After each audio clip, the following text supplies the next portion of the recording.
اعوذ باللہ من الشیطان الرجیم بسم اللہ الرحمن الرحیم۔ تمام دیکھنے اور سننے والوں کو میری طرف سے بادب السلام علیکم ورحمۃ اللہ وبرکاتہ۔ اللہ تعالیٰ آپ سب کو اپنی حفظ و امان میں رکھے، صحت اور ایمان والی زندگی عطا فرمائے۔ مجھے خوشی ہو رہی ہے آج یہ بتاتے ہوئے کہ لوگ جو ہیں میرے چینل کو نہ صرف لائک بھی کر رہے ہیں بلکہ سوال بھی کر رہے ہیں۔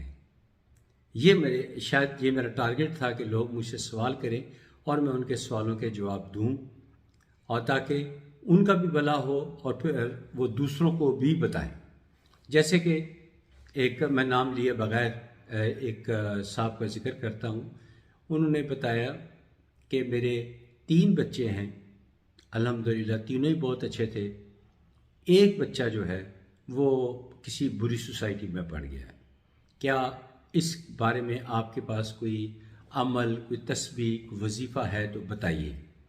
میں نے پوری تسلی ان سے کی کہ باقی آپ کے جو 2 بچے ہیں وہ بالکل ٹھیک ہیں۔ انہوں نے بتایا جی وہ بالکل ٹھیک ہیں، بلکہ وہ تھوڑے سہم میں رہتے ہیں اپنے تیسرے بھائی کی وجہ سے۔ تیسرا جو سب سے چھوٹا ہے، جو چھوٹا ہے وہ بھی ماشاءاللہ بتا رہے ہیں 19 سال کا ہے، تو جو 19 سال کا ہوتا ہے اس کا ٹھیک ہونا بڑا مشکل ہوتا ہے، لیکن اللہ کے نزدیک کوئی چیز ناممکن نہیں، اللہ کے ہاں ہر چیز ممکن ہے۔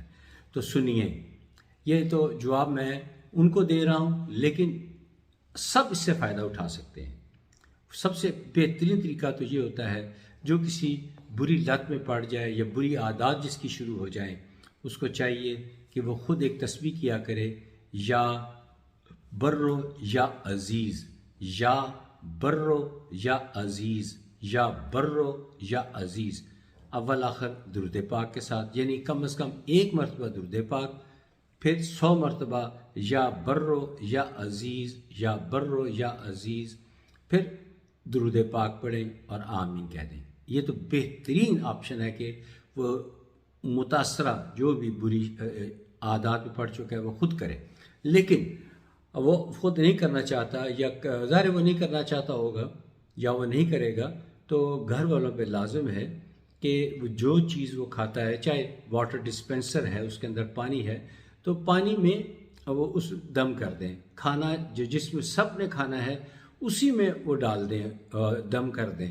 جب وہ پانی پیے گا اس پہ اچھے اثرات آئیں گے، وہ کھانا کھائے گا اس پہ بھی آئیں گے، باقیوں پہ جو خدشات ہیں وہ بھی دور ہو جائیں گے، وہ بھی برائیوں سے دور رہیں گے، اور وہ اچھا انسان بنے گا انشاءاللہ تعالی۔ تو میری اس بات کو بالکل اگنور نہیں کرنا، بلکہ اس کو آگے پھیلانا ہے، کیونکہ یہ بہت ضروری ہے۔ اس سے ہمارا معاشرہ، خاص طور پر ہمارے ینگ جو بچے ہیں وہ سیدھے راستے پہ ہوں گے، اور یہ جو بڑے ہیں وہ بھی کر سکتے ہیں۔ دیکھیں، انسان اچھا یا برا کبھی بھی کسی بھی وقت ہو سکتا ہے، تو بہتر یہی ہے کہ یا برو یا عزیز، ہر آدمی جو کسی بری عادت کا شکار ہے وہ تو باقاعدگی کے ساتھ کرے، اور باقی لوگ بھی کبھی کبھار یا برو یا عزیز کر لیا کرے۔ کوئی ٹائم لیمٹ نہیں ہے، جب ٹائم ملے کر لیا کرے۔ اور جو کسی بری عادت کا شکار ہے اور وہ خود ولنگ ہے کہ میری یہ برائی ختم ہو، تو وہ یا برو یا عزیز خود کرے۔ خود نہیں کر سکتا یا نہیں کرنا چاہتا تو اس کے گھر والے اس کو کھانے پینے کی چیز پر دم کر کے کھلائیں، انشاءاللہ تعالی ٹھیک ہو جائے گا انشاءاللہ تعالی۔ امید ہے کہ یہ ویڈیو پسند آئے گی، اس کو شیئر بھی کیجیے۔ بہت شکریہ، خدا حافظ، السلام علیکم ورحمۃ اللہ وبرکاتہ۔